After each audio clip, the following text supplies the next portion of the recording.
She didn't go into that room to fight for her life, to support her. He went in that room to murder. Dr. James Craig stands accused of the ultimate betrayal, allegedly murdering his wife of 23 years by poisoning her protein shakes with a steady dose of cyanide and an ingredient found in over-the-counter eye drops.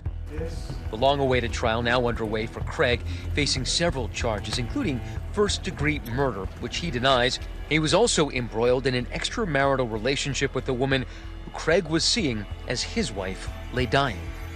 You've been labeled the mistress in this story. Yeah, I don't like that label. 2 of James's 6 children also testifying. You have to think about how these 6 siblings, no one can understand exactly what it is they're going through, having lost their mother, obviously, and then having to testify in the trial against their father. Details surrounding his arrest in 2023 shocking his tight-knit community. Dr. James Craig was once a well-respected dentist from the suburbs of Denver, Colorado, seen here at his practice in this promotional video for Summerbrook Dental Group.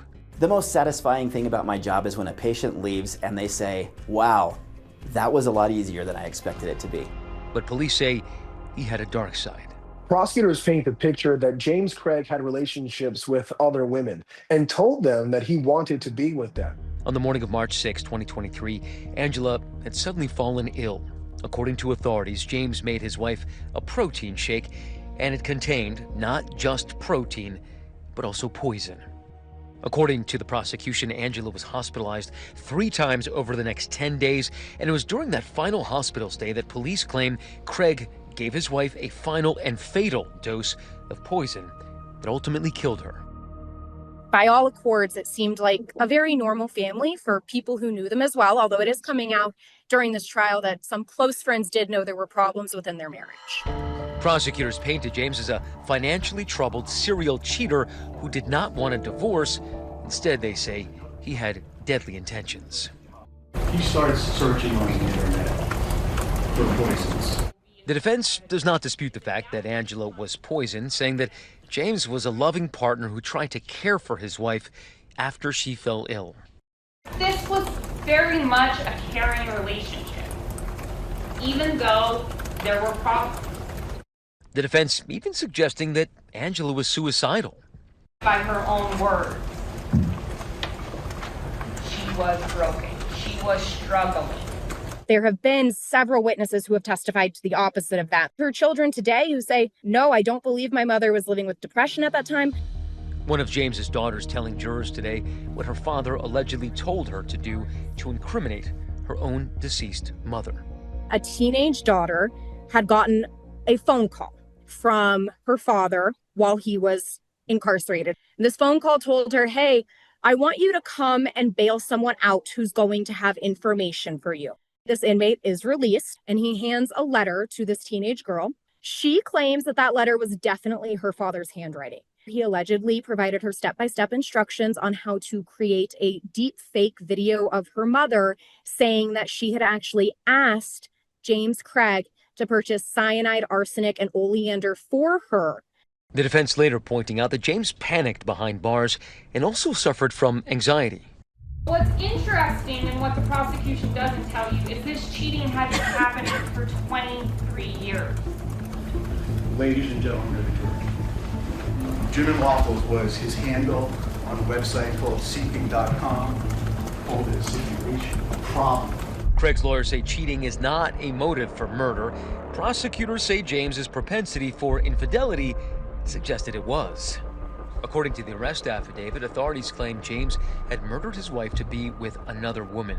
But that woman says she does not believe that she was part of any motive, adding that her connection with James was built on lies. If I had known what was true, I would not have been with this person. In total, how long were you together with James Craig? I want to say it lands right exactly at 3 weeks. Do you think that James Craig allegedly poisoned his wife to clear the deck so he could be with you? There's no way I'm motive. There's been no planning a future together. When Texas orthodontist Karen Kane met James Craig at a dental conference in 2023, she wasn't looking for love. She was in the process of a divorce from her husband of almost 30 years. We met on a Thursday and then went home on Saturday. So we spent this Thursday evening getting to know each other. And then we texted until 4 a.m. that night. Then the next day we, spent pretty much the day together. Both seemed in a similar place, she says. He told her he was also deep in the divorce process. He told me they hadn't been living together. He had an apartment.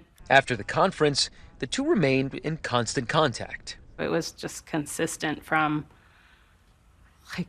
6 a.m. to 2 a.m. There was a lot of just feeling so connected. Pretty soon, they're making plans for Karen to come visit him in Colorado.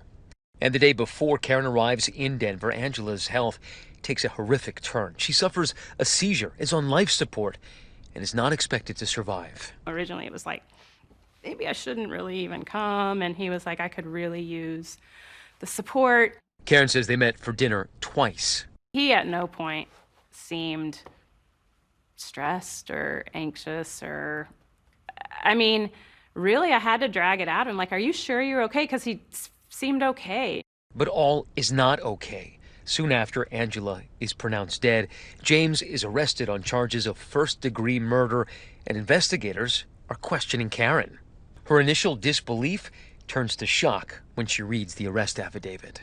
These are the allegations that within days of meeting you, he starts researching potassium cyanide and is buying these deadly poisons. Yeah, and it wasn't until the media started reporting on it that I realized the timeline was so tight that it was 2 days after we had left that meeting. When you read that affidavit, that he was Googling things like, how many grams of pure arsenic will kill a human? Is arsenic detectable in an autopsy? What was that like? I don't really think I have an answer for that, because it's I don't have any sort of headspace of my reality where that fits. I didn't willingly have a relationship with somebody who was in a marriage. Karen says they never consummated the relationship, and what she hoped was a promising new romance has ended with her being pulled in to a murder investigation.